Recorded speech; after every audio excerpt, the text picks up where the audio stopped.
froid.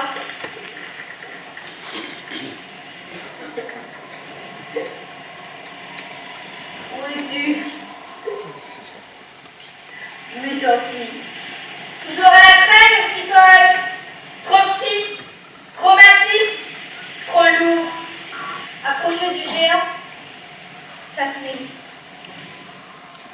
Allons, dépêche-toi, petite boule. Cours, grimpe, sois léger, aérien, détaché du gré des bourbées de la glaise. Soulève ta chair pesante de gouan paresseux, mon petit Paul. Envole-toi. Vole. Vole. Vole jusqu'à la pierre dressée. Vole. Vole. Paul, tu m'entends? Pourquoi suis-je dans cet affreux endroit, Paul? Est-ce une façon de te venger, mon frère? De me séquestrer ici, misérable ébauche soulevée à mon lit de fer? Tu transhumes d'un bord à l'autre du monde porté par l'océan, alors qu'autour de moi ne sévissent que hurlements, hurlevent des orages d'antan, violence, atrocité, rage, jalousie. En s'aggravant s'avance d'ignobles créatures échappées de l'enfer. Personne ne peut les supporter tant elles sont déplaisantes et nuisibles. Et comment se fait-il que moi je sois forcé de les supporter? Paul, par pitié, vole à mon secours. Aide-moi, Aide-moi. J'ai trébuché, je suis à terre. Mon genou saigne. Camille.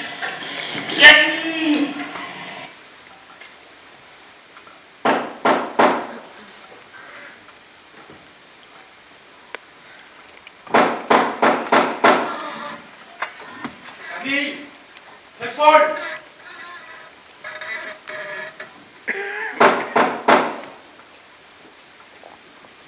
C'est cette cognée fripouille. On me laisse en paix, on m'a déjà tout pris.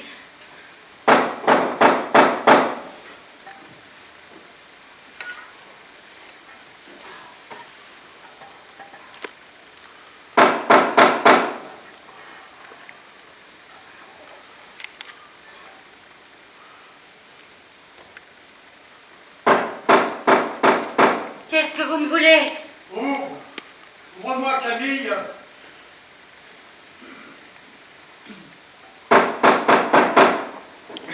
Si vous êtes une crapule de la bande à Rodin, je vous conseille de filer. Au nom du ciel, Camille, ouvre. C'est Paul.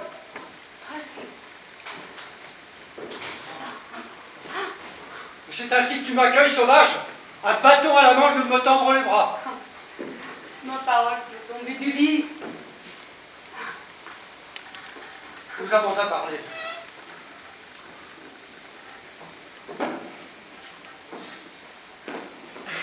Hier, ne t'avais-je pas prévenu que je viendrais à 11h? Oui, tu avais dû me le dire. Quelle heure est-il donc?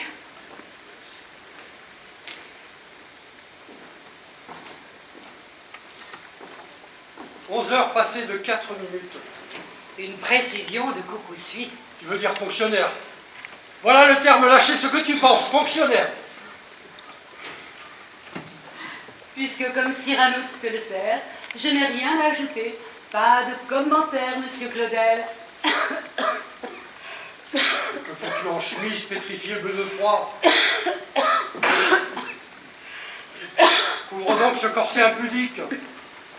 Tu as dormi demi-nuit alors que tu tousses, tu cherches la mort. Décidément, Camille, tu es extravagant. Tes coups à ma porte m'ont tiré d'un mauvais rêve. Comment peut-on rêver dans cette ambiance de banquise? L'eau qui stagne dans ta cuvette est quasi gelée. Tu n'as plus de moi? Laisse-moi pénétrer le pâle soleil de décembre. Ferme, j'ai mal aux yeux. On y voit le bout dans ton atelier. On refermera tout à l'heure. Lorsque tu as frappé, je faisais un rêve étrange, mon petit Paul. Nous étions à Villeneuve, toi et moi, dans le chemin de sable perdu entre les roches. Te rappelles-tu les monstres blancs et gris?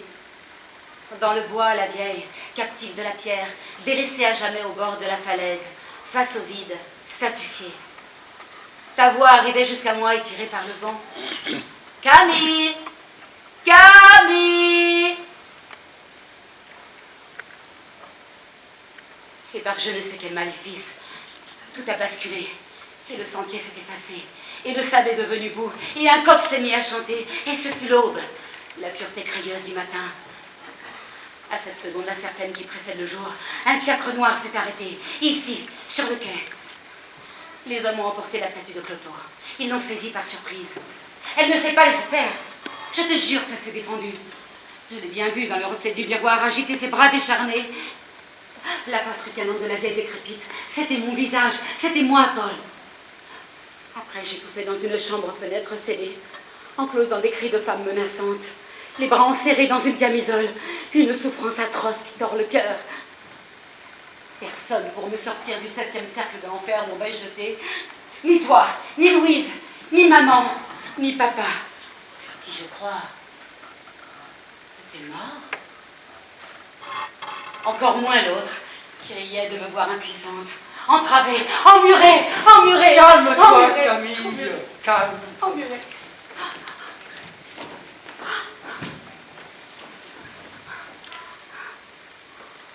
Tu as brodé sur l'histoire, celle que la bonne victoire comptait les soirs de vent, ce vent du nord âpre et coupant qui bramait dans les solives.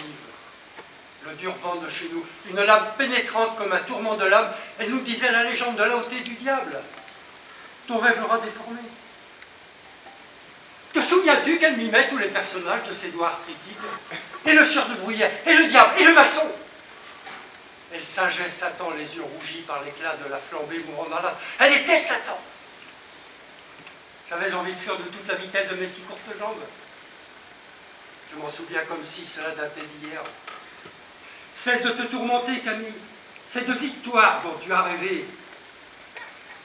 La voix de tombeau qu'elle prenait lorsqu'elle révélait le contrat signé pour le transport des pierres.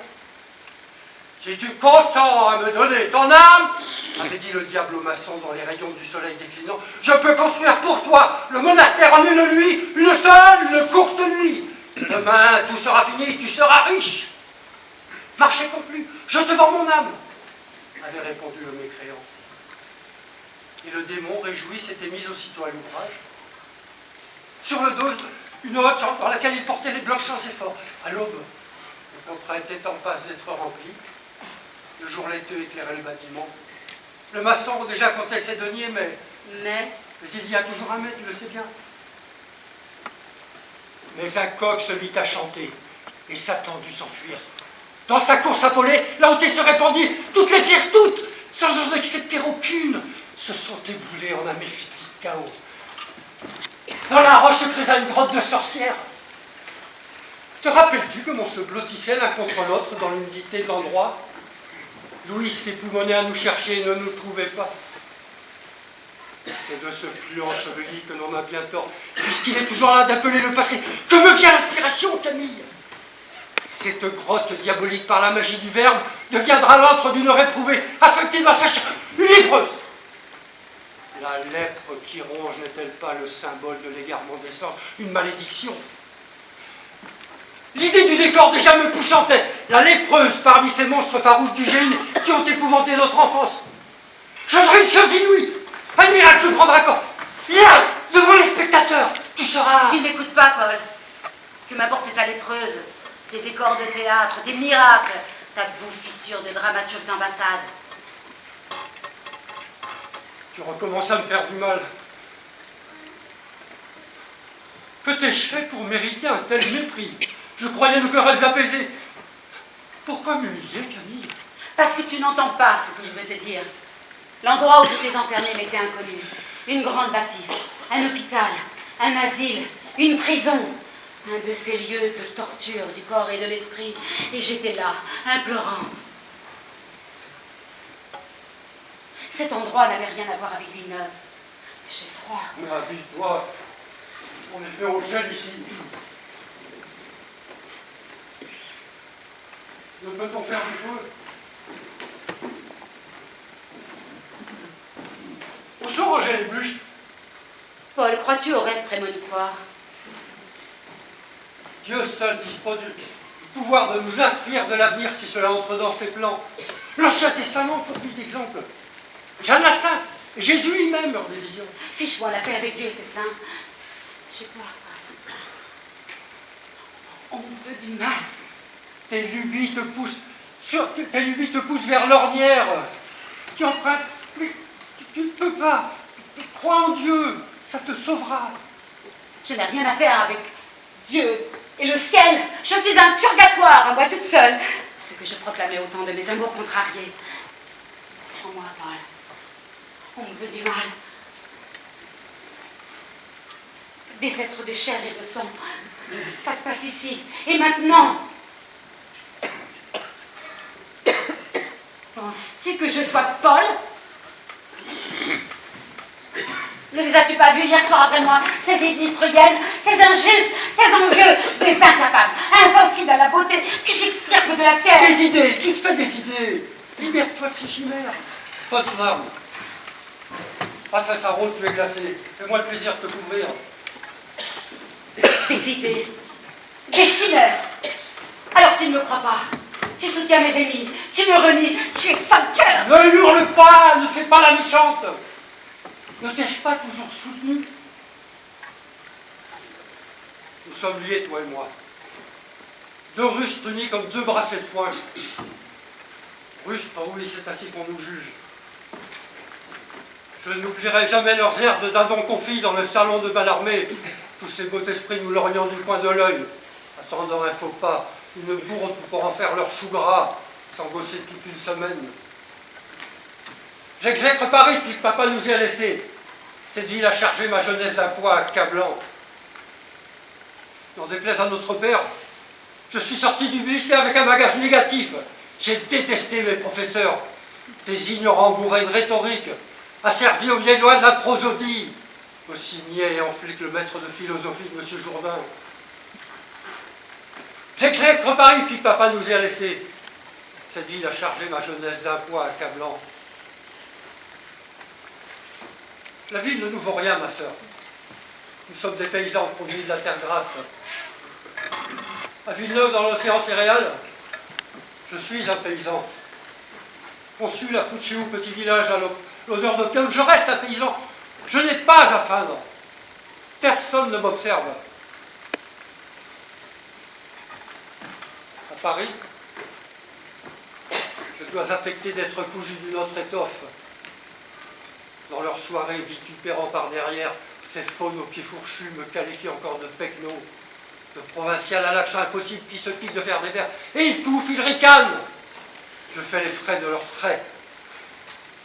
Je ne suis pas d'accord. Il fallait fuir la province étriquée où nul art ne peut s'épanouir. Monter à Paris. J'aime follement cette ville de contrastes, de clochards et de dandys.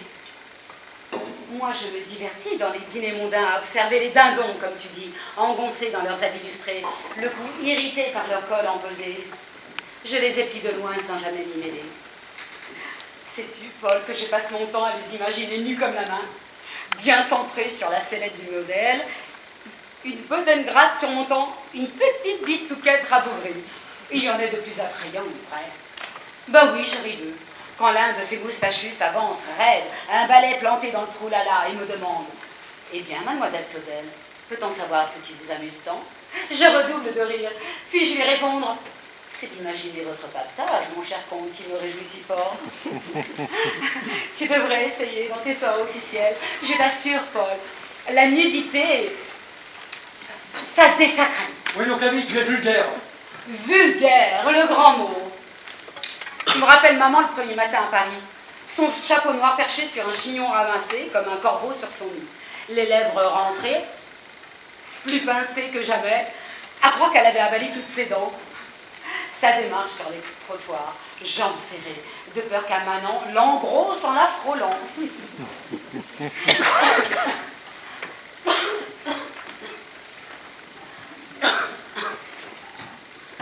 Pauvre maman. Elle ne voyait ici que malheur, perdition, dépenses inutiles, gâchis d'un argent amassé sous à sous pour Louise, lui payer un nouveau piano, que la vilaine massacre Mozart encore et toujours, la dotée, que la vilaine se marie à un oblio de pacotille, Un idiot qui est mort d'une glissade. Elle l'a peut-être aidé à passer outre, la Louise. Oh, qui sait? La méchante en est capable. C'était bien la peine. Pauvre papa, en a-t-il supporté des crises et des pleurs? Des querelles. Encore et toujours des querelles. Il me semble, Camille, que les cris font partie de nous. Je veux dire du clan. Ils retentissent encore aux oreilles silencieuses de ma mémoire. Ils ont ponctué les jours jusqu'à ce que nous quittions la maison. Nos parents se disputaient l'un avec l'autre, et nous avec eux, et entre nous sans arrêt. Ce que j'appelle la rhapsodie Claudel. À chaque repas, tu te rappelles, gâchant le ragoût qui était fort bon. Les dépenses, l'argent, le manque d'argent, le besoin d'argent, sujet de conversation inévitable, inépuisable.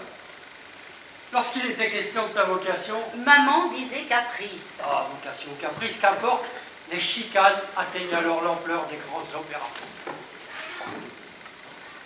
Divertimento pour ténor et soprano.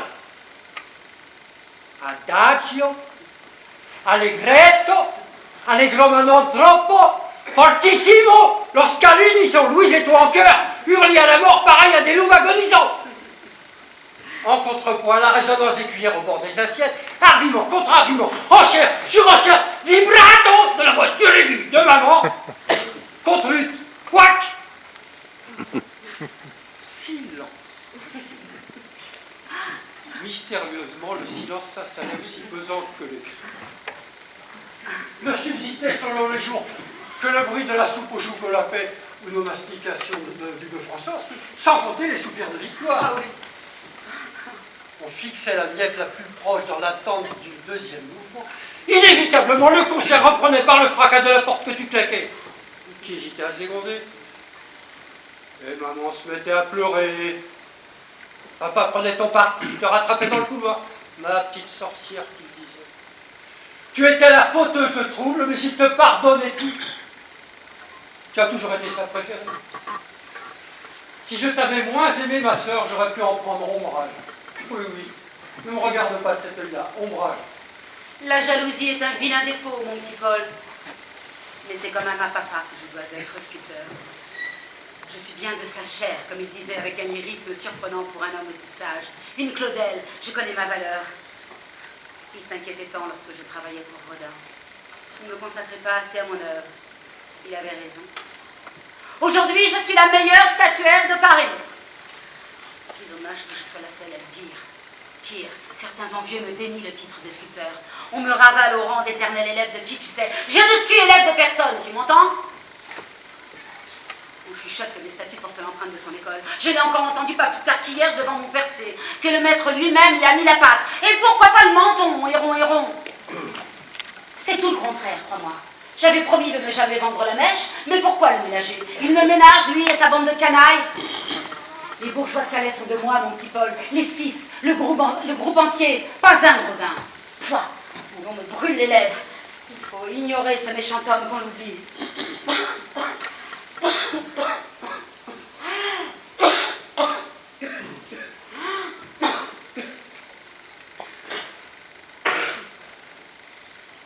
S'il te plaît, va donc frapper chez la concierge. Demande-lui 4 bûches que tu lui paieras. Aussi, règle le loyer si tu peux, ça m'aiderait. Je suis fatiguée de ramper sous ses carreaux, échapper à sa vindicte vipérine. Que veux-tu, la bignole me hait. Elle déteste les pauvres. Prends fait et cause pour le propriétaire. Et bientôt les étrennes. N'oubliez pas le facteur, le vidangeur, le balayeur.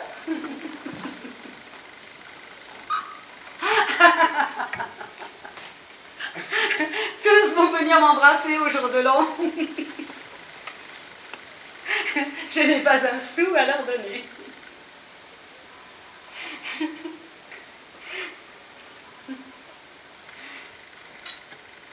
À dire vrai, je n'ai pas de sous du tout. Des éloges, des articles par-ci par-là, ça ne coûte que la salive ou l'encre. Mais des commandes, pas l'ombre d'une ombre. Et ce que j'ai vendu, on ne me le paie pas. L'État me doit un bloc marbre jamais livré et 5 000 francs. Il y a là-dessous une cabale des faux frères du ministère, tous fiefs et coquins. Un complot afin de tout me prendre. Bande de voleurs!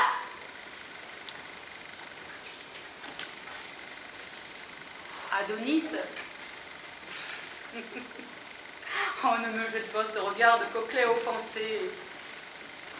Ce n'est pas mon amant, non. C'est mon huissier attitré. J'ai ce chacal aux trousses, plus assidu qu'un soupirant, fidèle comme un labrador. Il me visite plusieurs fois l'an. Le mois dernier, Adonis Pruneau. Pruneau? Ben, c'est son nom, le pauvre homme. M'a laissé sur la paille. Il a saisi par la même occasion la livraison pour la galerie, le bronze de ma joueuse de flûte. Vlo m'avait avancé 50 francs. Mais que sont-ils devenus ces 50 francs? Et les 400 francs de papa en octobre? Ah, mais ça! Ai-je des comptes à te rendre? Es-tu inspecteur des impôts? Mon banquier, peut-être? Crois-tu que cet argent, je l'ai dépensé en frivolité? Vois-tu ici pendre au cintre des toilettes, des fourrures, des rubans? Vois-tu à mon cou des camées, à mes poignets des bracelets, à mes doigts des diamants? Rien! Même la robe que je portais au vernissage, j'ai dû l'emprunter. Mais regarde donc mes bottines, petites semelles, on s'en est clos. Ne cherche pas la bagarre, mon petit Paul. Plutôt quérir du bois. Je suis trop épuisée pour y aller moi-même.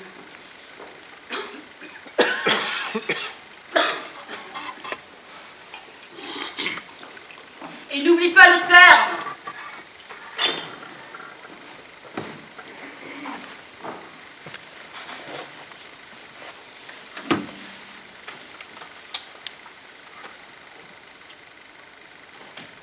Ah, s'il était encore temps de changer de métier.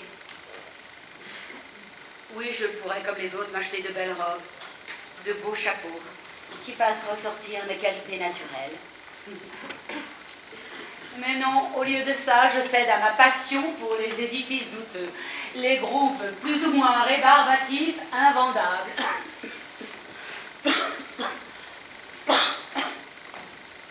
Cet art malheureux est plutôt fait pour les grandes barbes et les vilaines poires que pour une femme relativement bien partagée par la nature. N'en déplaise à maman, qui n'a jamais vu en moi qu'une Cendrillon dépenaillée, une Souillon aux ongles noirs, aux habits maculés, aux godillots chargés de bouillasses bien collantes. Elle m'a toujours détestée. Pourquoi? La raison, la question veut être posée. Ne suis pas pareille à Louise, le fruit de ses amours. En quoi suis-je responsable de la mort de son premier-né? En quoi suis-je l'usurpatrice? Qu'aurait-il fait de mieux que nous, ce Charles Henry dont j'ai paraît-il pris la place? Paul est poète, je suis sculpteur. Il serait devenu quoi, cet ange immaculé, paré de toutes les grâces? Banquier rond de cuir?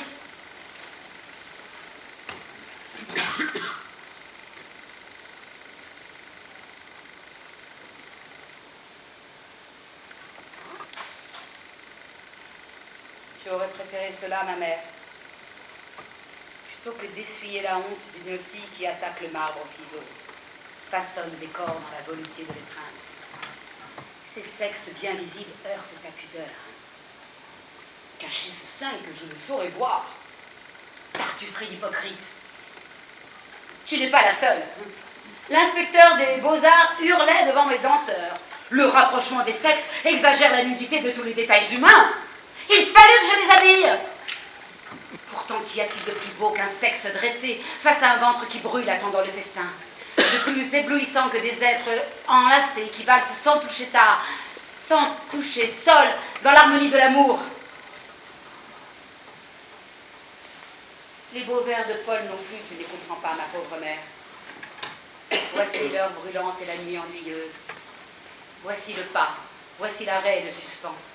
Saisi d'horreur, voici que de nouveau j'entends l'inexorable appel de la voix merveilleuse.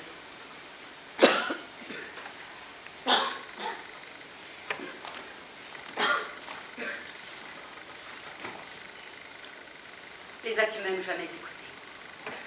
Lorsque ton fils faisait de nous ses premiers auditeurs, tu tisonnais le feu, ravaudais des caleçons, perdu dans un deuil mortifère. Hélas, la malédiction de l'art s'est abattue sur ta maison comme la foudre. Affublée d'un prénom sans sexe défini, Camille me condamnait à l'incertitude. Mi-figue, mi-raisin, boiteuse. 2 jambes pas faites pour s'appareiller, l'une trop ancrée dans le corps ou l'autre pas assez, bancale. Eh bien, j'ai tracé mon sillon d'un seul pied. Toute boiteuse que je sois, je suis une artiste. N'en déplaise aux ratés misogynes. Même ceux qui me défendent me poignardent dans le dos, croyant me faire plaisir.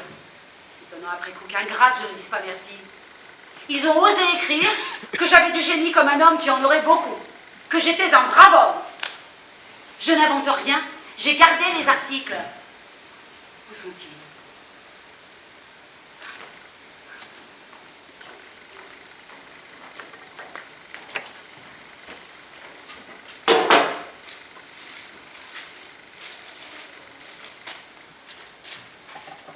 Voilà. Ils disent que mes œuvres sont mâles, viriles, que c'est fort de la part d'une femme. Bravo, bravo, Miss Claudel. C'est fortiche. On n'attendait pas ça d'un bas bleu en jupon.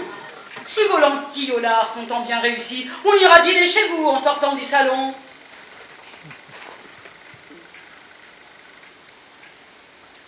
Mais l'art n'a pas de sexe, messieurs. Il est. Et cela suffit. Je suis une femme qui sculpte comme un homme, mieux qu'un homme. J'ai du génie. Et ça, on ne me le pardonne pas.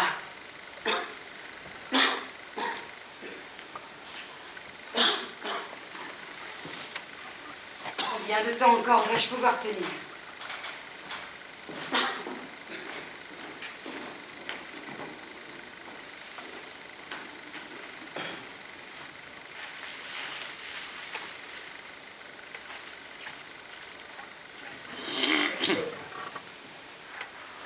J'ai réglé le loyer jusqu'au terme de mars. Te voilà tranquille. Mais ne réclame plus rien. Gripsou.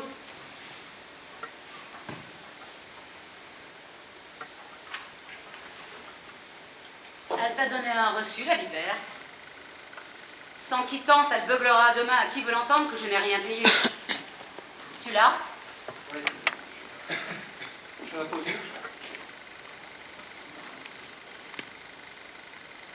Là, alors à coup sûr, elle sera perdue ou tachée.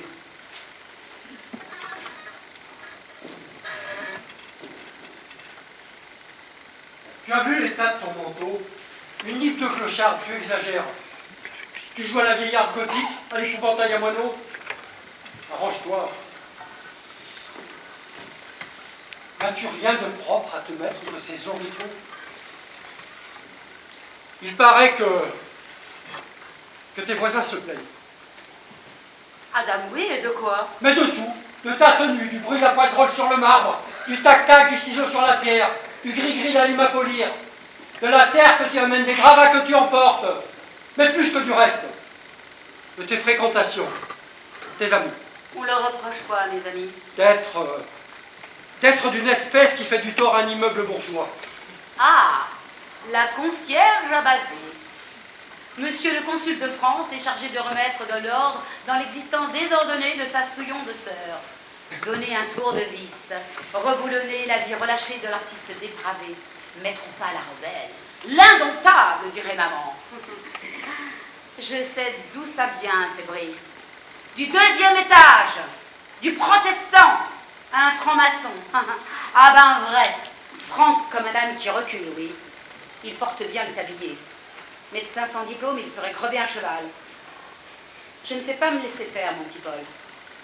Michaud ne me fera pas expulser, quand bien même serait-il juif. Je suis respectable. Dis-le que je suis aussi respectable que lui. Allez, dis-le. Dis-le! Tu es respectable. Plus fort, je n'ai rien entendu. Il faut que tous les meubles t'entendent. Répète. Camille Claudel est respectable. Oui, tu es respectable. Maintenant, arrête ces enfantillages. Encore, encore, plus fort, que tout le quai, Que dis-je? Que tout Paris le sache! Camille Claudel est respectable! Bien. Bah, tu vois quand tu veux. Tu sais ce que j'en fais des piétistes comme Michaud, les Kant, les Hölderlin et consorts? Je m'assois dessus. Tais-toi. Un protestant reste un chrétien, ce n'est pas comme s'il était juif.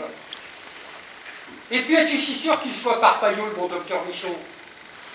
Tes insinuations sont parfois dépourvues d'assises. Tu piques des colères dévorantes, aussi stupides que ta façon de vivre. Tu décourageras le meilleur d'entre nous à te venir en aide. Vas-y, joins ta voix au cœur des vierges. On me critique parce que j'ose aller contre l'autorisé, le rationnel. Eh bien oui, Paul, j'enjambe les convenances. Je dépasse les limites de ce que mon sexe permet. J'existe par la force de mes mains calleuses. J'ai dans mon petit doigt plus de talent que tous réunis. Tu le sais, toi, que mon talent dépasse de 100 coudées celui des autres. Tiens, celui de cette greluche, dont tout Paris s'est entiché. On nous rebat les oreilles avec le talent de cette Agnès de Fumerie. Quel talent, tu peux me le dire? Des bustes grossiers, glézouilleux, mal si ficelés, à peine si ça tient debout. Quelle est au diable se faire en l'air, celle-ci? Tu le sais, toi, Paul, tu l'as dit, clamé, que j'étais supérieur à la fouine, l'exploiteur. Il m'aura fallu du temps, mais j'ai fini par le démasquer. À cause de ça, ils m'en veulent tous, lui et sa bande d'enjuvés. Alors il faut prendre parti, mon petit Paul, tu n'as pas le choix. Tu es avec moi ou contre moi. Mais naturellement, je suis avec toi, naturellement. Oses-tu en douter? Tu as lu l'article que j'ai écrit en août? J'ai parlé du mystère abrité par tes œuvres, du souffle qui gonflait le moindre espace de tes statues. J'ai dit que tu avais l'art du monde le plus animé, le plus spirituel. Oui, je le connais par cœur, ton article. Une œuvre de Camille Claudel, au milieu de l'appartement et par sa seule forme, blablabla, blablabla. Du blabla bien troussé. La prose en est admirable, même si ça ne veut rien dire. Tu t'écoutes écrire. Ce n'est que du vent qui ne me rapporte pas un franc. D'ailleurs, le ministre des Beaux-Arts n'a pas dû lire ton papier. Ou il n'est pas de tes amis. En tout cas, il n'est pas des miens. L'État a décommandé le bronze de l'âge mûr, le savais-tu? Le bruit en a-t-il couru jusqu'au fin fond de l'Orient? Je ne sculpte pas assez classique pour l'art officiel. Ah bah vrai, on me loue, tout le monde envie mon talent, mais personne ne s'occupe de moi.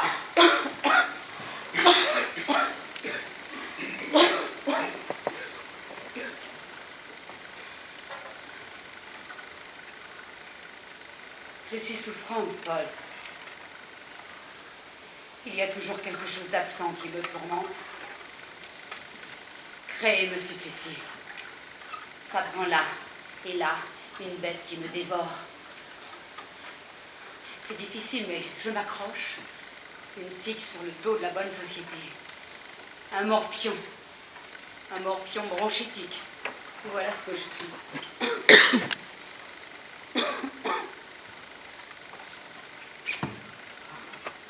As-tu déjà essayé d'être précis en taillant un visage au ciseau du Röntgen de tout? Cela demande une immense précision de la main pour ne pas emporter et le nez et l'oreille. Veux-tu un verre de vin pour nous réconforter, mon frère? C'est de la piquette, pas du supérieur. Monsieur le consul devra se contenter du pinard de Mademoiselle Claudel, artiste génial, mais désargenté. Asseyons-nous pour trinquer. Je préférerais du thé. Ah. Alors va mettre de l'eau à chauffer. Tu es nostalgique de la Chine ou des délicieux thés anglais de famille sur l'île de White? Aucune nostalgie. Il me reste des souvenirs.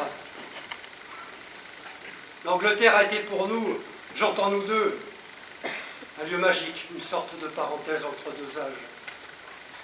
La Chine, au contraire, a été pour moi seul le lieu des orages et de la passion et des tourments et des plaisirs. En vérité, un pays merveilleux et maléfique tout à la fois. Je n'ai qu'à fermer les yeux et je me retrouve sous la véranda de ma maison de Fuching. J'entends battre les larges stores qui s'agitent d'un bout à l'autre de la galerie. Les cigales au dehors font un vacarme assourdissant. Je suis seul dans cette immense maison solitaire d'où la tragédie Camille n'a pas toujours été absente. La tragédie? Il y aurait beaucoup à dire. Tragédie. Et tu es assuré du terme que tu emploies. Vaudeville serait plus juste, il me semble. Tu sais quelque chose? Une indiscrétion. Qui t'a informé? Berthelot. Hélène. Pourquoi devrions-nous en discuter? Tu n'as pas cru bon de te confier. Donc, pas de commentaire. En revanche, je me suis souvent demandé... Quoi? Non, tu vas me trouver indiscrète. N'as-tu pas toujours été? Bon, vas-y, on verra s'il me plaît de répondre. Mes amies anglaises, est-ce qu'elles te plaisaient? Jessie? Et Miss Singer, plus britannique que les joyaux de la couronne. Et la douce Florence, au visage aussi long qu'un concombre. Sois franche. La question est de savoir si j'en fus amoureux. À ton tour, serais-tu jalouse? Imagine ce qu'il te plaira, mais réponds. À l'époque où je les côtoyais, je n'avais Dieu que pour toi. Comme d'habitude, tu t'en tires par une pirouette, mon petit Paul. Diplomate, même en privé. Alors, amour, pas amour, désir, pas désir, répondras-tu? J'ai pas envie de parler de ça. Mon petit moi. Tu ne crois pas si bien dire. Si Dieu l'avait voulu, je me serais retiré parmi ceux qu'il a élus. Les bienheureux qui célèbrent sa gloire hors du monde. Seulement, il ne veut pas de moi. Cet été, pour la seconde fois, il m'a rejeté, Camille, parce que je ne suis qu'un pécheur, un pauvre pécheur. Tu n'imagines pas mon désarroi d'être condamné au tourment d'ici-bas, ballotté par les océans tumultueux dans les clapotements furieux des marées, pris en tenaille entre le respect des règles de l'Église, les appels contingents du désir et mes rêves de gloire. Je suis un homme constamment en proie à la tentation. Tu es trop porté sur l'emphase, mon petit Paul. Tu t'emballes, tu en fais trop, toujours trop. Tu es un homme, un point c'est tout. Mais tu ne comprends pas ou tu fais mine de ne pas comprendre? J'ai supplié le ciel de reprendre le talent qu'il m'avait donné. Tu crois perçu que je me bats sans cesse contre moi-même? Le croyant combat le poète et le poète pourfend le croyant. Je suis pareil au bateau ivre offert aux flots roulants, errant de mon envie de plaire à Dieu, à mon besoin d'écrire. Je livre sans répit un conflit infiniment douloureux. Cette bataille me meurtrit et m'épuise. Je poursuis une mélodie intarissable. Je cherche des formes nouvelles, mille façons d'exhaler la création. Si mes vers destinés à glorifier Dieu m'apportent une parcelle de sa gloire, vanité des vanités, je puiserai dans ma réussite la certitude de sa miséricorde. La création est la plus exigeante des maîtresses, le plus terrible des amants. Mais revenons aux douceurs de White. Te rappelles-tu la longue traversée au retour de Shanklin? La mer déchaînée pendant les 11 heures que dura le voyage. Tous deux fascinés par la violence des flots, nous n'avions pas quitté le pont. Abrutis par la clameur du vent, ces roulis ont sculpté les baigneuses. Les déferlantes ont guidé ma main, les vertes vagues et les profondeurs qu'elles cachaient. Face aux étoiles du soir, tu as dit « Les choses visibles ne doivent pas être éloignées des choses invisibles. » Ainsi, les fonds marins éclatés en surface, nous dévoilons le mystère des profondeurs.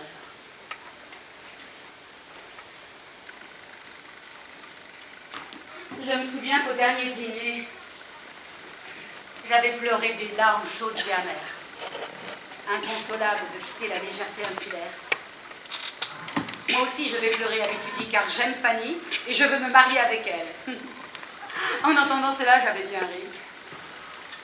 Le père de Florence t'avait tapé dans le dos en tonnant « Be brave, boy, and ready to fight for what you believe in. » Je ne l'ai jamais oublié. Fanny? Non, la phrase du docteur Giles. Je m'y suis conformé en tout point. N'avions-nous pas omis cette fois-là d'enregistrer nos bagages au retour? Mais bien sûr, avec tous mes dessins. Papa nous avait passé un fameux savon à la gare. Il avait fallu 2 mois pour retrouver nos mâles à moitié crevés. Au voyage suivant, nous avions été plus prudents. Nous avions grandi. Le souvenir m'en est moins doux. Cette fois-là, tes confidences ont dissipé notre entente. J'ai compris que je t'avais perdu. La fille innocente que j'adulais avait fondu comme cire devant le feu. Notre langage ne s'accordait plus. Nous étions deux infinis chaotiques à l'opposé du même but. Tout en toi, de tes yeux bleus de nuit à tes mots obscurcis, de ta peau de lait à tes cheveux, tout ton être clamait que tu avais goûté au plaisir interdit. Rhoda t'avait souillé. Allons, Paul, le mot est plus laid que la chose. Une fois encore, tu te laisses emporter. Pas du tout. Tu étais engagé dans une liaison coupable. Cet homme t'avait menti. Jamais, à aucun moment, il n'a eu l'intention de faire de toi sa femme. Tais-toi, Paul, par pitié. Tu rouvres mes blessures. Laisse-moi finir, me délivrer par le tranchant du reproche de cette bille qui m'a si fort rongé. J'étais trop niais alors pour oser te livrer mes pensées. Je te sentais aveuglé par tes sens à vif, certaine que ce porc plein de suffisance t'apprenait le métier. Il ne faisait rien d'autre que de révéler tes dons, ton originalité. Tu n'as pas perçu qu'il te pillait, qu'il volait ton génie. Après, rien entre nous ne fut plus comme avant. C'est à toi qu'en revient la faute. Tu es parti. Pire, tu m'as fui. Si t'embarquer était la seule issue, tu aurais dû me prendre à ton bord. Nous avions tant rêvé de suivre Ringo jusqu'à Arras. Nous aurions frayé notre chemin parmi le troupeau de chèvres, franchi les murailles de la ville, retrouvé le poète au pied d'une des portes Bouddha ou Falana. C'était impossible, tu ne m'aurais pas suivi. Tu étais devenue sourde, tu étais devenue folle, tu étais devenue femme. Et moi, j'étais un homme seul face à ces démons.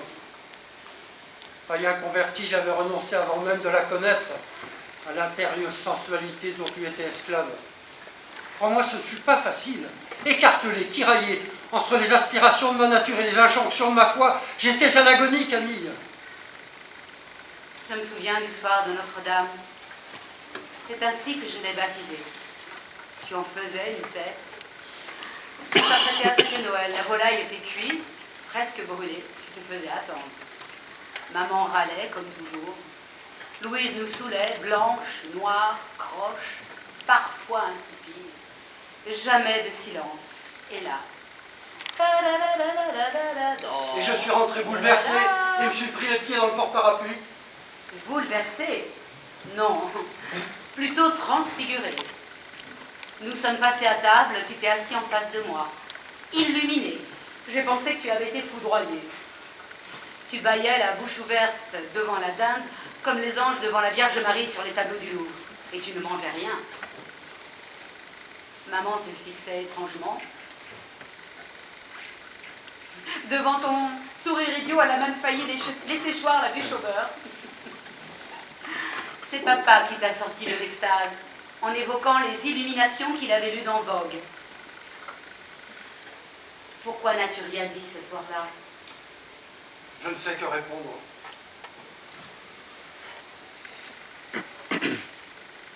Disons que je n'étais pas fier d'avoir rejoint le clan des catholiques. J'étais un peu honteux de ma foi nouvelle, de cette chose bizarre qui m'avait frappé. J'avais 20 ans. Il fallait que je prenne du recul, de l'assurance. Aujourd'hui, je proclame, Dieu existe, Camille. Je le sais, il m'a sauvé. J'ai besoin de lui pour être moi. J'ai différé longtemps l'aveu de ma conversion.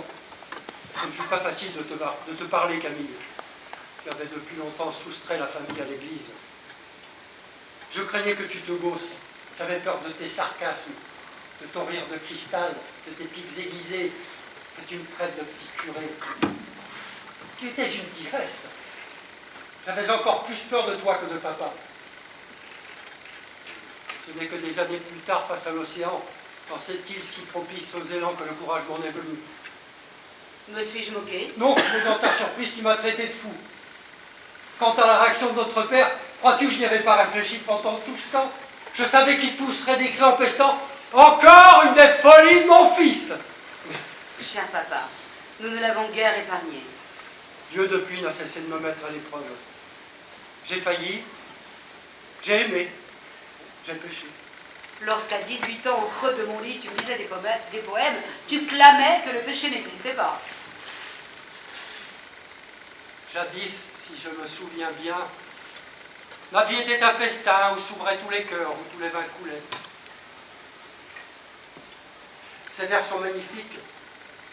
Il n'empêche que j'étais une brebis comme Rimbaud que je ne renie pas. Je voulais écrire, Camille. Je voulais partir, réussir. C'était un élan vital. Je devais m'arracher à vous. À toi, surtout. Eh bien, tu as trouvé la force de tout faire. La force de réussir. N'es-tu pas poète, dramaturge, consul, bientôt ambassadeur? Quant à moi, j'ai longtemps pensé que je pourrais m'imposer, seule. C'était sans compter sur ceux qui se liguent contre moi. J'ai tout raté. Blot a beau dire que les œuvres exposées se vendront, hier soir le public a boudé.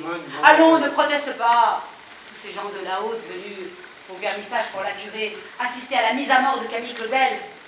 D'ailleurs, organise-t-on une rétrospective aux artistes vivants? Crois-tu que je n'ai pas su que la banderole avait été repeinte? Rétrospective remplacée par exposition. Ils s'en sont gargarisés, boulevard de la Madeleine, ceux de la bande à qui tu sais. L'artiste est à l'agonie et sera vite oublié. En vérité, je préférais rétrospective. Ce petit clin d'œil vers le passé. Moi qui suis sans avenir. Je ne te ferai pas d'ombre trop longtemps, mon petit Paul. Mais qu'est-ce que tu chantes? C'est bien. Lorsqu'on prononcera le nom de Claudel, dans 10, 20, 100 ans, c'est à toi qu'on pensera, pas à moi. Mais c'est possible. La réussite et la gloire sont certainement réservées aux hommes, les femmes étant promises à d'autres emplois. Dieu seul décide du rôle de chacun dans l'ordre du monde, Camille. L'ordre du monde. Rodin, lui, se voyait au Panthéon. Aux grands hommes, la patrie reconnaissante.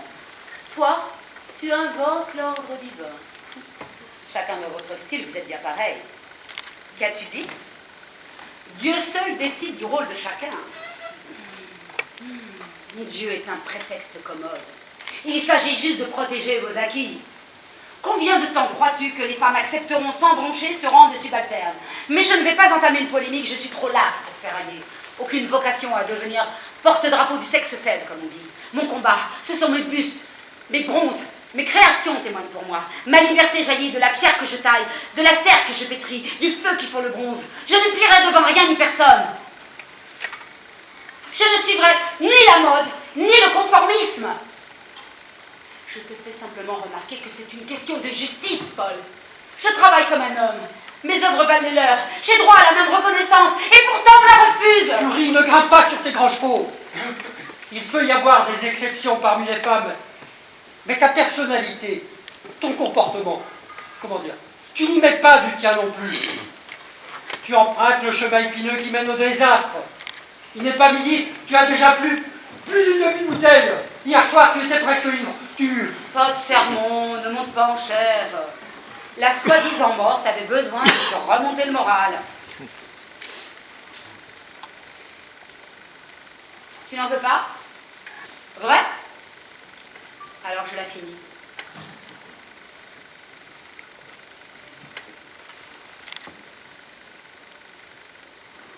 Un cadavre de plus. Je suis une griffe qui s'enivre. Quand nous chanterons le temps des cerises, et guerre au signal, les mers de mon cœur seront tous en fête. Les belles auront la folie. Arrête! Parlons sérieusement, il est temps. Je suis venu pour ça. Père est inquiet. Ce qu'il a vu à l'exposition ne l'a pas rassuré. Ton entrée chez Blot avec près de 2 heures de retard. Le visage poudré de carême, les joues fardées, la bouche embarbouillée d'écarlate, l'air d'une femme de mauvaise vie. Des plumes dans tes cheveux pas lavés. Et ta bande de copains plus sous que portefaix, qui n'ont cessé de passer le cerne des dames en se gavant de petits fours. Retournent leur champagne au nez de la compagnie. Nous étions au supplice. Blot est trop indulgent, une indulgence coupable. Il te passe toutes tes phrases. Il a tout de même eu du mal à supporter ta conduite, et surtout celle de ces loufoques que tu avais eu l'indécence de traîner à tes basques. Il ne t'en a rien dit parce qu'il t'aime. Ils m'ont accompagné, Paul, rien de mal. Tu as bien vu, hier soir, j'étais fatiguée. Je tenais à peine assise, on a dû m'habiller. C'est ce brave Asselin qui a lassé mes bottines à moitié crevées. Il les avait rapiécées à la glaise avant de les cirer. C'est parce que je suis malade que Blo a organisé cette rétrospective. Parce qu'on croit qu'il me reste si peu à vivre. Sans quelques verres de vin, je n'aurais pas pu mettre le pied par terre quand j'étais souffrante. Ma pauvre tête. J'ai enfilé la belle robe rouge. Elle me va bien, n'est-ce pas? Cendrillon prête à se rendre au bal. Oh, flûte! Elle est tachée. Le loueur sera indulgent, on lui a dit que j'allais mourir. Je l'ai lu dans tes yeux, Paul. Je l'ai lu dans ceux de Blo, d'Asselin et des autres. Vous êtes venus hier soir célébrer un cadavre en devenir. Les plus pressés, les plus sérieux dont tu faisais partie, s'en sont allés d'ici avant que je ne sois prête. Alors nous avons vidé quelques chopines entre assoiffés. On m'a emballée dans une cape et en avant la musique. Mes amis m'ont portée en triomphe sous la neige jusqu'à la Madeleine. Ah, le beau cortège sans corbillard pour une morte encore sur pied. C'était gai. Ils chantaient à tue-tête « Saint-Éloi n'est pas mort ». Car il bande encore, car il bande encore. Désolé, mon petit Paul, j'ai raté ton discours. Est-ce là ma faute et la cause de ton déplaisir matinal? Tiens, lis-le. Il me semble que c'était bien trouvé. Il a été fort applaudi avant que ton entrée de carnaval ne gâche la fête. Camille Claudel est le premier ouvrier de cette sculpture intérieure. Des critiques irréfléchis ont souvent comparé son art à celui d'un autre dont je tais le nom. On voit bien que tu n'as jamais pu blairer Rodin. Tu vois, moi je dis son nom qui me gâte la bouche. T'as raison, c'est un manipulateur, un tireur de ficelles. Nous comparer est ignoble. Dis donc jusqu'au bout. En fait, on ne saurait imaginer opposition plus complète et plus flagrante. L'art de ce sculpteur est le plus lourd et le plus matériel qu'il soit. Bravo, Paul. Bien observé. Je revis en lisant ça. Certaines même de ces figures ne peuvent réussir à se dégager du pain de glaise où elles sont empêtrées quand elles ne rentrent pas en collant la boue avec une espèce de fureur érotique. Je t'ai bien défendu, n'est-ce pas? Je ne t'ai rien demandé. Je n'ai pas besoin d'être défendue. J'ai besoin d'être reconnue, c'est tout. Ils ont critiqué mon groupe, mon percé, qui m'a donné tant de mal et coûté tant d'argent. Il paraît que c'était à vomir. Il reculait d'horreur, se bouchait le nez, poussait de petits cris, me marchait sur les pieds, faisant mine de ne pas me reconnaître. Même pas pardon à l'artiste branlante. Mais bien sûr, ils ne comprennent pas. Représenter la méduse décapitée sous tes traits, c'est pour le moins, disons le mot, provoquant. Et Cloto, tu veux qu'il s'extasie? Dans un siècle où les croupions rebondissent en fureur, tu rames à contre-courant, ma sœur, avec les ventres décharnés, balafrés, les seins pendants de tes vieillards dans haillons. Bien sûr, ils trouvent cela obscène, odieux, aberrant.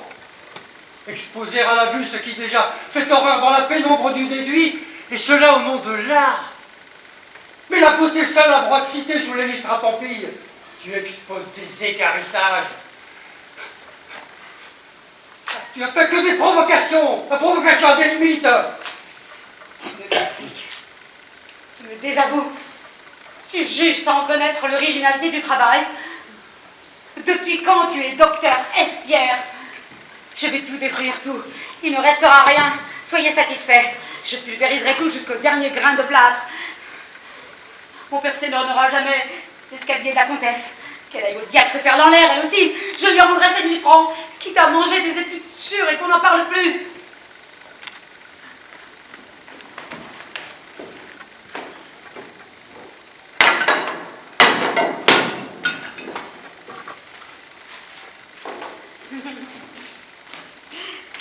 Il ne restera rien, tu m'entends, Paul.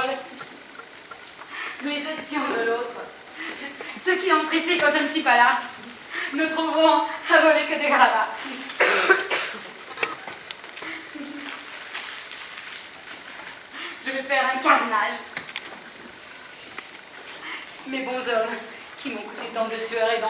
promise au marteau.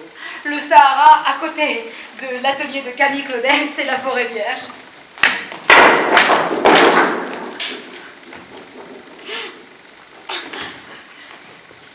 J'arrête la sculpture, vous avez gagné. Il a gagné. Pas de commentaire, mon petit Paul.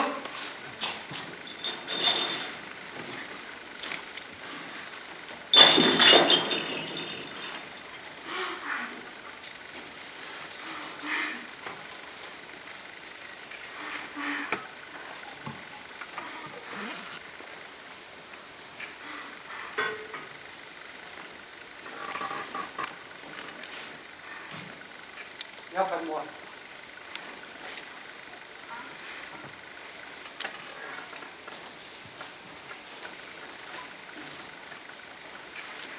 Vois ça, c'est encore un peu chaud.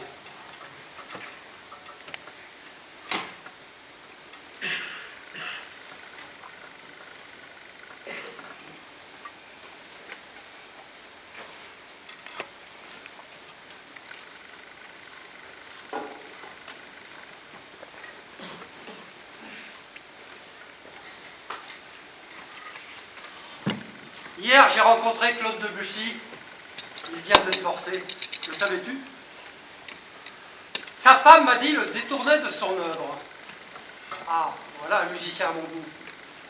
Moderne, possédé par le vrai talent. Il prépare un opéra livré à une musique. Quelque chose de mythologique. Sa musique est nostalgique, quoique un peu légère. Féminine. Il lui manque un je ne sais quoi d'épique, de wagnérien. N'as-tu pas eu pour lui pendant un temps un béguin? Certains sont allés jusqu'à parler d'aventure. Oh, oh, tu t'empourpres, Camille. La flèche a visé juste.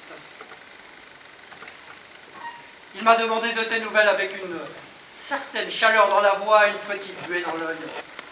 Il va t'écrire. Il m'a recommandé de te dire que ta petite valse trônait toujours sur son piano.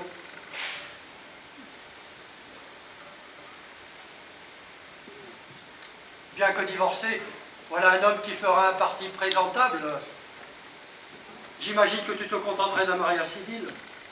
Personne dans la famille ne saurait y redire. L'art est une chose vaine et décevante, tandis que le mariage... Tu n'as trouvé personne d'autre à qui brader ta sœur? Debussy, je déteste la musique. Le bruit m'empêche de dessiner. Sois raisonnable, j'y reviens. Le mariage est le seul chemin à prendre, le seul statut qui puisse sanctifier une femme. C'est facile à comprendre, deux tentatrices, tu vois à quoi je fais allusion. Elle devient une épouse aimante et apaisée quand le soir la conduit à la chambre. L'union des corps la fera mère, une petite maman en sucre, comme nous n'en avons pas eu, toi et moi. Mais dis ce que je viens de dire, Camille, sérieusement. Il est temps. Le mariage t'apportera la sécurité matérielle et spirituelle, te tirera de tous tes embarras. Jamais. Le mariage, ce monstre de Rodin me l'avait promis. Ben vrai, le beau babillage. Et le voyage de noces dans la corbeille de mariée. L'Italie, le Chili et Pétaouchnok. Un air de pipeau, la bouche en cœur. Tu seras ma femme, il avait dit. Je n'aurai pas d'autre élève que toi. Mensonge. Mensonge. Les promesses sont des mensonges, Paul. Pourquoi m'encombrer d'un homme, Debussy ou un autre, qui me fera souffrir? Je les connais, les hommes. Amateurs de chair fraîche et souvent renouvelée. Ils ne regardent leur matrone qu'en poule pondeuse. Un enfant tous les ans. Et youpla, pendant que Madame court, ils vont au cabaret siffler des verres d'absinthe accoudés au comptoir. Très peu pour moi. Mais tu généralises. Ils ne sont pas tous taillés dans le même drap. Tu ne peux reprocher à un homme d'avoir envie de fonder une famille. Il n'en a pas moins besoin pour autant d'exister d'être reconnu.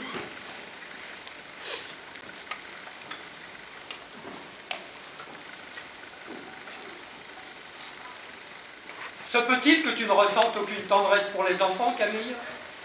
Tu n'en parles jamais.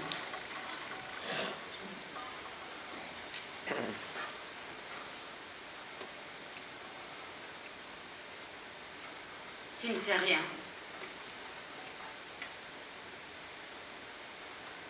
Je portais un enfant, Paul. Là, dans mon ventre, au chaud, nos cœurs battant à l'angle. C'était étrange et doux. Mais tu le disais tout à l'heure, il y a toujours un mais.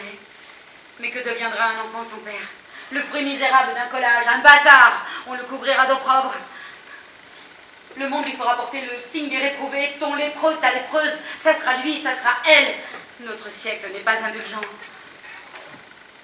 Alors, la mort dans l'âme, faisant le pour, le contre, au vu des circonstances, j'ai choisi la défaite.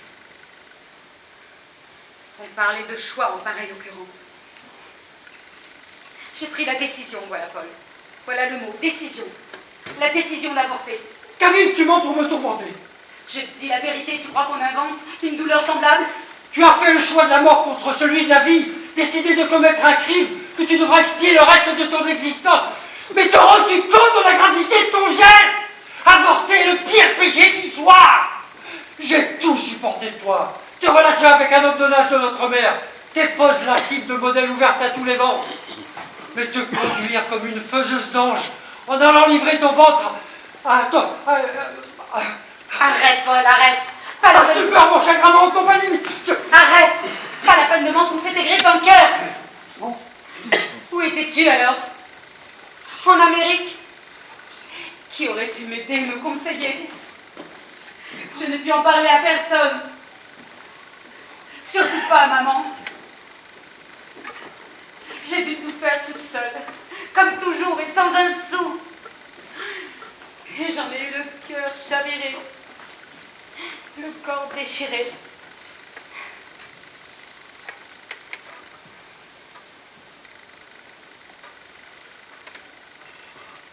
Il est facile de me trouver abjecte. Qui es-tu pour me juger, Paul Claudel? Et pour qui te prends-tu surtout? Que m'importent tes reproches? Ce que je sais sur toi ne t'autorise guère à me faire un procès en moralité.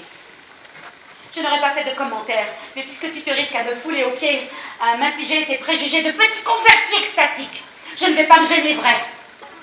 Crois-tu que ton séjour chez les moines ou l'absolution du confessionnal t'ait lavé de tes actes? Toi qui as entretenu une relation adultère avec une mère de 4 enfants. Selon mes sources, tu aurais obtenu la bénédiction du mari de la dame. Une canaille qui t'a laissé jouir de sa femme contre des mines ou du pétrole. Adultère et prévaricateur. Il paraît qu'elle gouvernait ta maison de Fuceo. La maison aux cigales, à l'odeur d'opium. On raconte que tu étais son brave toutou, à genoux devant elle, langue pendante. Tu as compromis ta carrière, frisé le blâme. Le Quai d'Orsay s'en repaît derrière ton dos. La biche, s'il n'était pas mort, on aurait fait une comédie. Le cureton et la gueuse. Tu es dur, Camille, comme tes mots frappent au bon endroit. Et maintenant, où est-elle? Elle t'a plaqué pour un autre pigeon à plumer. Et toi, tu as couru derrière pendant 3 mois, tandis que moi, je t'attendais ici à me morfondre. On t'aura mal informé. 4 mois. Je l'ai cherché au long de 4 mois interminables, accompagné, oui, de son mari légitime. En Belgique, en Hollande, nous heurtant au canot, à la Meuse. Nous aurions tourbillonné jusqu'à atteindre Mars pour la retrouver. Calvaire, supplice, démence. À cette rouge, je pourrais apprendre ma raison d'être. Ma petite Camille, toi qui m'as aimé, ne nous jette pas la première pierre. C'est de la folie, mais folie est un autre mot pour amour, tu le sais mieux que quiconque. Face à ces attraits excessifs, je n'ai pu résister à la tentation. Un orage de force majeure, un grain d'une violence inouïe, un grain de folie emporta mon âme, mon cœur, qui chavirait ma chair. J'ose parler de mon corps, de mon désir, et sa tête d'essence me bouleverse. Mais à toi, Camille, ma sœur aimée, je ne veux rien céder. Les plaisirs du sexe me sont restés inconnus jusqu'à ce que je la rencontre. 32 ans de chasteté, abolis par le besoin de la soumettre. Alors grâce m'en a été faite, par elle, en elle. J'ai connu l'amour, un amour trop humain. Tu sais de quoi je parle? l'échange sensuel, l'harmonie des sentiments, maître et maîtresse liés par le plaisir. Au-dessus de l'amour, il n'y avait plus rien, pas même Dieu. Ce fut une passion brûlante, douloureuse, dévorante. Une aventure inconcevable, je le redis, une véritable tragédie. Que d'emphase poétique dans tout cela, mon petit Paul. Moi, pour oublier la perte de l'amour, je pétris la terre jusqu'à l'évanouissement. Toi qui es poète, écris et libère-toi. Mais je l'ai fait, tout novembre à Villeneuve, j'écris, je me suis mise en scène. Ridicule personnage, un nul sans phare. Mon double amoureux consumé par le feu qui dévore. Un faible qui voulait être fort. Une grande flamme fulminante, un grand mal dans la gloire de Dieu. Le rire de cette femme jaillissant sous mon crâne conduisait ma plume. Tu ne peux imaginer son rire, la clarté indécente de son rire dans les sortilèges de l'Orient. Son rire, Camille, pulvérisait la bienséance et me brisait le cœur en autant de coupants éclats. J'ai mis de l'encre sur notre histoire pour ne pas me suicider, pour oublier, ou plutôt, ne jamais oublier que même éloignés, elle et moi ne ferons que peser davantage l'un sur l'autre. Le théâtre sera le lieu de notre fusion éternelle. N'est-ce pas l'essence même du théâtre? L'éternité sur terre. Dans ma pièce, elle est tisée. Je suis Mézard, et cela jusqu'à la fin des temps. Inséparable de tout voile dissipé, l'esprit vainqueur dans la transfiguration de midi. Si elle t'aime, elle te reviendra. Non, ça ne se peut pas, je ne veux pas. Cette malencontreuse et merveilleuse histoire appartient au passé. Elle m'a renseigné sur ma véritable nature. J'ai réalisé combien le célibat est périlleux. L'amour doit se vivre apaisé. La femme est une fâcheuse idole. Je ne veux plus jamais être amené à lutter sans merci entre le bien-être de mon corps et le salut de mon âme. La chair désirant contre l'esprit et l'esprit désirant la chair. Je sais où est la route à suivre, à présent Dieu m'a indiqué le chemin. L'acte sexuel, oh la vilaine chose dont je te l'avoue honteusement, je ne peux pas me passer. Le désir vorace, obstiné, insatiable qui me torture est contraire au dessein de Dieu s'il ne sert pas à le contrôler. Je vais me marier, prendre une voie plate et médiocre. Ce mariage est un non-sens. Tu en parles comme d'une prison. Ça me fait froid dans le dos. Si la voie est médiocre, pourquoi vas-tu volontairement t'y enliser? Pour avoir un enclos, un abri hors des tentations de l'extérieur. La femme sera mon cloître, ma récompense et ma pénitence. Comme c'est romantique. Mais qui parle de romantisme, je te parle de salut. Et qu'en dit la future? J'ai rien à dire. Elle t'aime au moins? J'en sais rien. Inutile de te demander si tu l'aimes. Je finirai par l'aimer. Mais en es-tu certain? Mais Camille, mais tu es impossible. Que t'importe à la fin que je l'aime ou qu'elle m'aime, elle sera ma femme, un point c'est tout. Ce sera son triomphe.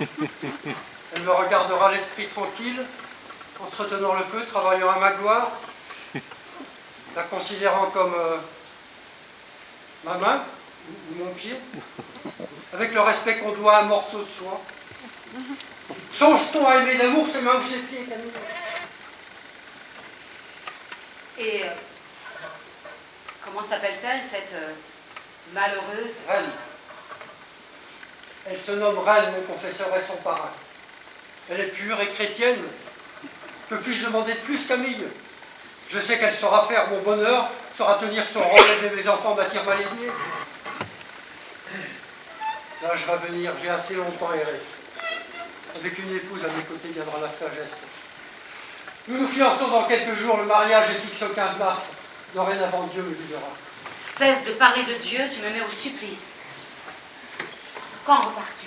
Tout de suite après les noces. De Lyon, nous rejoindrons directement Marseille. En mai, je dois prendre mon nouveau poste à Tselsine.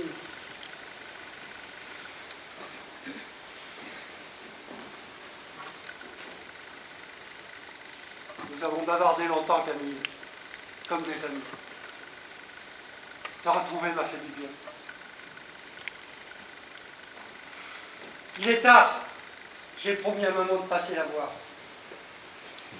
J'étais venu te dire sincèrement qu'hier c'était un beau vernissage. Ne te tracasse pas, elles vont se vendre tes œuvres. Tu as du génie.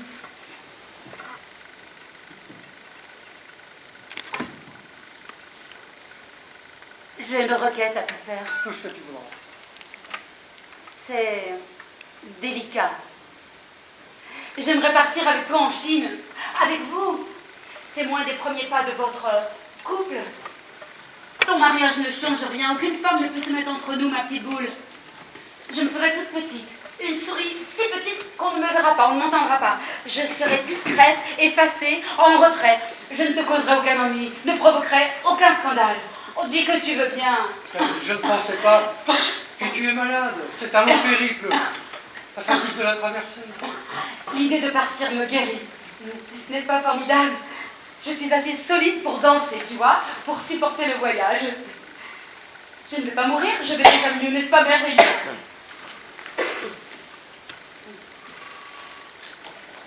Ne suis-je point présentable, mon frère?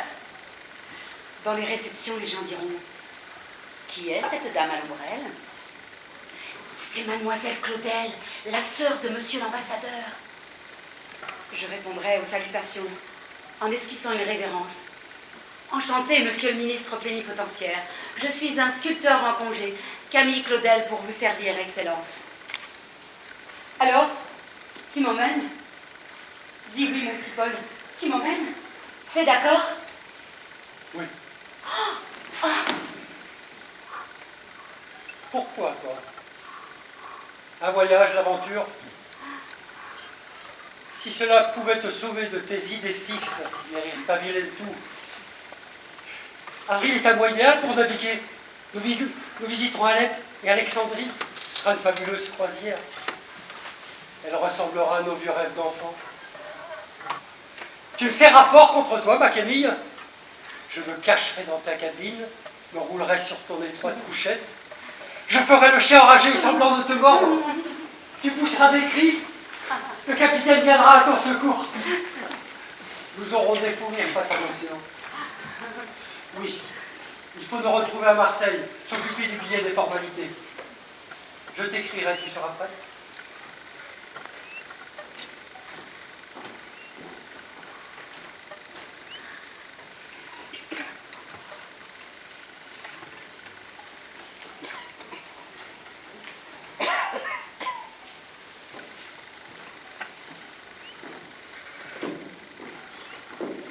À bientôt, Camille. Accompagne mon mariage de tes vœux.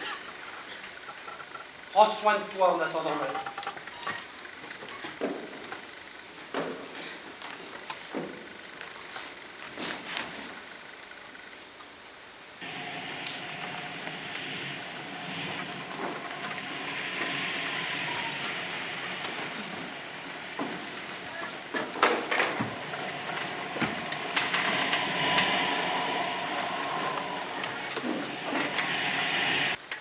De ce jour de décembre jusqu'à la veille de ton départ, 102 jours.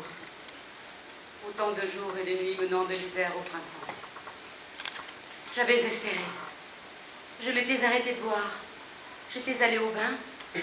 J'avais acheté une malle, 2 tenues de voyage, une nouvelle paire de bottines et un chapeau convenable. Je voulais te faire honneur, mon petit Paul.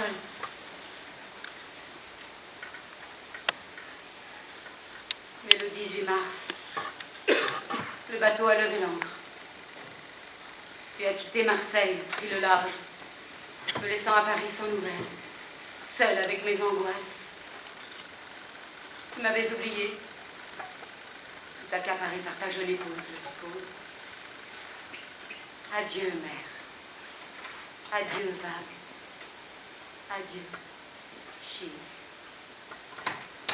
Les promesses sont des mensonges, mon petit Paul. Contiennent-elles seulement une once de vérité? L'emmener en Chine. Oui, peut-être l'avais-je évoqué, piétinant ces plâtres brisés dans l'atmosphère glacée de ce 6 décembre 1905. Ou peut-être pas. Il y a toujours une part de vérité dans les promesses. C'était un de nos rêves de gosse, d'écarpir sur un rafio, une coque de noix, une chaloupe, un paquebot, n'importe quelle embarcation, pourvu que sous nos pieds il y eut l'océan, et au bout du voyage l'aventure des contrées sauvages à explorer. La lettre, Je ne me souviens pas. Je ne suis sûr de rien. J'ai dû lui dire que j'écrirais. Ne lui ai-je pas toujours écrit jusqu'à la fin?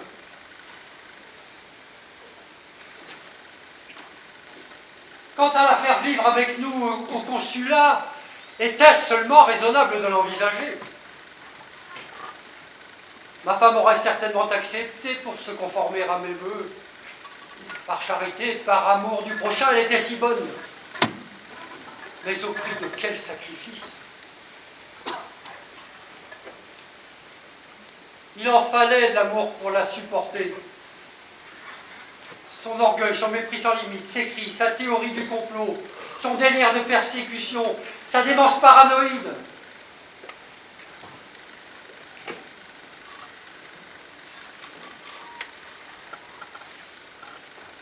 Pour lui rendre justice, cette lettre qu'elle dit n'avoir jamais reçue, je ne l'ai jamais écrite.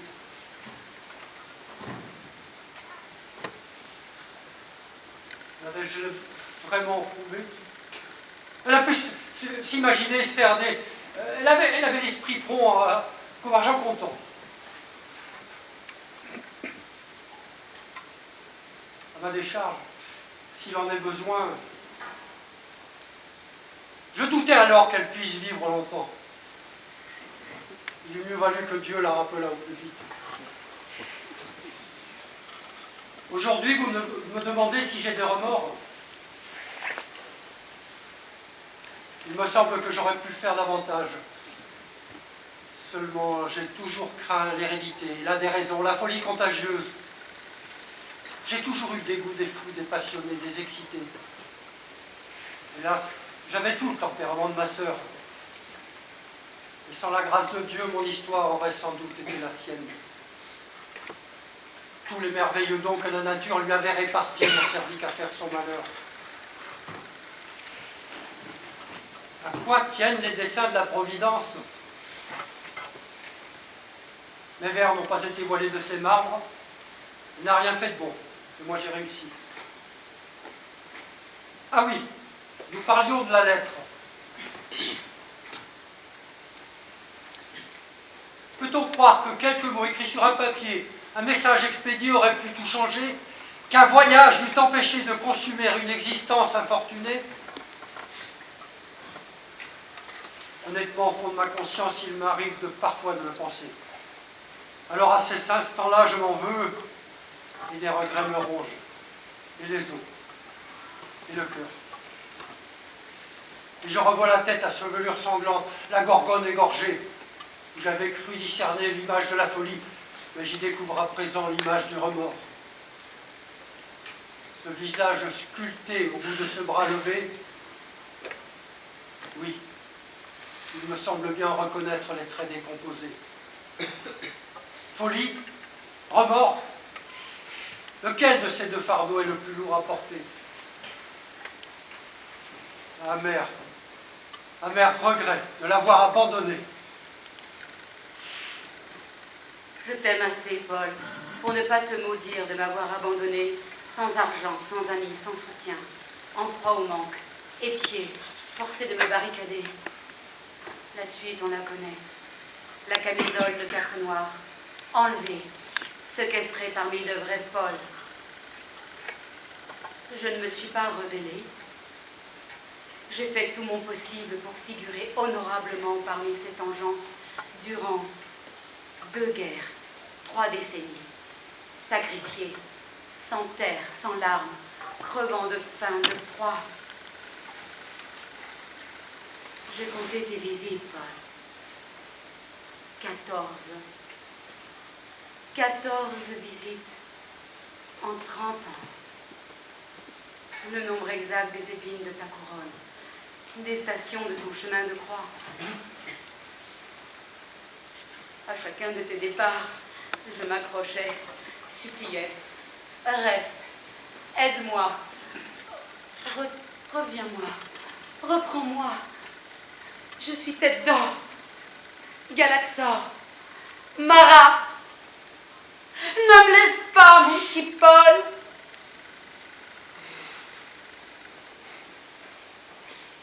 Mais toujours tu m'as laissé. exilé, parmi les fous de ton théâtre d'ombre. Il s'en fallait de presque rien. Mais c'était trop me demander.